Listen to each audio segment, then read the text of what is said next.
What's up, everybody? D-Man back. Welcome to a brand new video, and today we're going to be doing another Neca unboxing.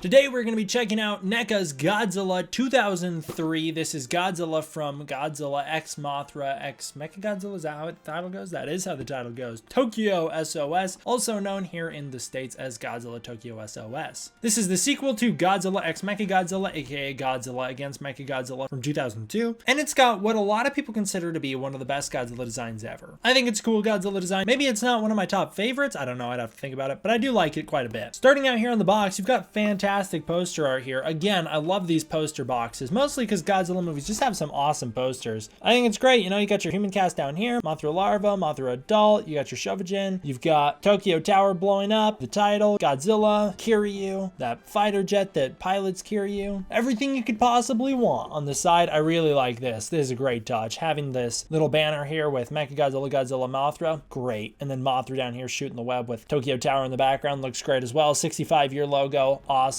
Same on this side. Everything we've come to know and love about Neca here on the back. Character display images, so that's great with the little logo here. And then down here you've got the plot description. Godzilla awakens at the bottom of the sea 1 year after surviving a vicious battle against Mecha Godzilla. Now bearing an enormous scar from the battle, Godzilla makes landfall again. As Mecha Godzilla is preparing to defend Japan once more, Mothra and the Shobijin appear and offer a vital clue to the reason why Godzilla continues to attack. Now the government must make a critical decision: follow the Shobijin's orders or battle both Mothra and Godzilla. I'm gonna be honest, I don't totally remember the plot of this movie involving Godzilla being angry that they used the bones of the original Godzilla and Kiryu. I know that was Mothra's big deal in the movie. Mothra hated it, but I don't remember that being Godzilla's primary motivation. But hey, Neca's back of the box's descriptions have been incredibly accurate up to this point, so it's entirely possible that I just don't remember. I haven't seen the movie in a few years, so that could be it.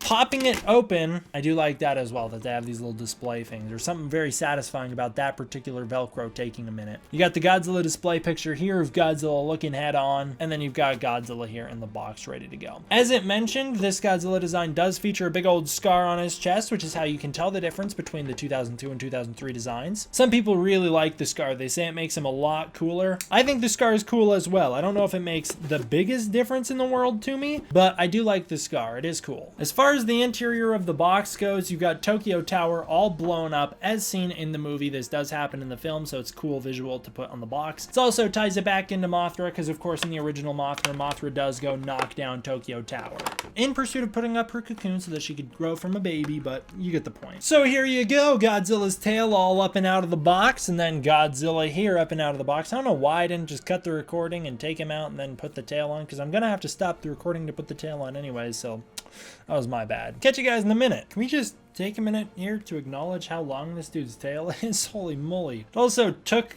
a lot to get this tail in. It's not in there very secure either, but I tried. It was hard to get in there. So here we go with the Neca Godzilla 2003. I'm gonna try and break him in with the articulation here. Didn't heat him up or mess around with him as much as I did with the other Godzilla before I started recording this. So as far as articulation goes, it looks like we have one piece here at the very tip of the tail. It's bendy, wiry, so we got 1, 2, 3, 4, 5, 6, 7, 8, 9 pieces of articulation in the tail. 9 pieces. That's a lot. You can do the wave with this tail and get it all nice and curvy and whatnot. You can even have multiple different directions of bends going on here. I like that. I always like that. Such a thin tail that you can't do a ton with it though, and it's so bulky here at the bottom that you can't get it in tons of positions. That sucks. Now that means I'm gonna have to force this back into position, and that's a struggle. But yeah, you can do enough with it to where you can do some cool stuff. You can get some bends and kinks in there. I will note that the dorsal fins are not sharp like they could be, thank the Lord. You can bend them and they're kind of rubbery, so you don't have to worry about breaking them. As far as the articulation on the rest of the body, the legs are super stiff, but they do kick out. I can't get my knees to bend, but the knees do bend. bend, and the feet here turn. You're gonna have to heat the knees up. I'm certainly gonna have to because they don't bend. They're too stiff when they come out of the box. You got a torso twist here, so you can move the torso. Because of the nature of his neck having these frills on the side, his neck piece is kind of awkwardly large to where it's like a big portion that sits over his shoulders. Kind of awkward, but you know, what else are they gonna do? They can't really do a ton with it. It's like this big neck piece that he wears. It's a little strange. As for the arms, you can move them like this. You got a little point here to where you can turn. You've got one at the elbow. It's not quite the shoulder. So you got one at the elbow, one at the wrist, and then one in the fingers. As for the head, you can turn the head side to side and open the mouth to make him roar. So the articulation is pretty great. As per usual with Neca, you got a really nice deep sculpt here. I like the painting here, so it's not just one tone. You have browns and grays to make it really stand out. The chest piece is very well sculpted with this big scar, and it's also pinkish reddish like it is in the movies. The hands are also very well painted with the fingernails being different colored paint. The scarring extends onto the neck, and the detailing in the neck is fantastic. The tips of the neck frill are different colored than the rest of the neck, so they stand out. He's got that very well defined pattern on his neck as the suit does. The scaling all over the body is very harsh and jagged, much like it is in the suit, and it kind of goes into the more Godzilla traditional grooves that you see down here versus the scales that you see up here. I like that. It does the same on the arms. It turns into that. And then on the head, you've got lots of nice sharp detailing. Same with the dorsal fins. The dorsal fins are all very sharp and well rigid and defined as well. They all have a texture of their own, which is great. As for Godzilla's mouth, the teeth are all individually sculpted with a well sculpted and painted tongue. Everything on the inside of the mouth looks great, like the fleshy tones, and the teeth all look good. The face doesn't look terribly intimidating in this angle, but it is very well representative of the suit. I like the ear here. The eye looks good, and the eyes are both looking in the right direction. So although he doesn't look flattering from this head-on angle, he does look pretty good from a head-on angle in real life. He doesn't look great in this camera angle, but in real life, he looks pretty good. The eyes are both facing the right direction, so that's good. The nose is well sculpted and detailed enough, and he does have the dorsal fins starting on the head, so he has this very rigid design on the top. I know I can't really show it on camera either, but there are details on the roof of the mouth as well, which just goes to show how extensively detailed these Neca figures are. He is nice in height, as are all the others. He has a nice weight to him as well. His tail is really long, so that's going to take up a lot of shelf space, but it's accurate to the suit, so you can't really complain. He looks good. He feels good. Close enough to the suit to where it's great. Unless I misplaced it and totally forgot that it exists. He does not have an atomic breath with him, so this is one of the few Godzillas that they've put out recently that doesn't have an accessory, but that's okay. He doesn't need one. And so overall, I'll give this Godzilla from 2003 Tokyo SOS Neca release an 8 out of 10. In case I didn't already say it in this video, I want to say thank you to Neca for sending me this figure to review. I really appreciate it. Everybody please go support Neca. They make really high quality Godzilla figures. Great stuff. Go check them out. Go buy this stuff in Targets, Walmarts, wherever you can get your hands on it. They're always awesome. Thank you all for watching. I hope you enjoyed. I will see you guys next time for the next one. D-Man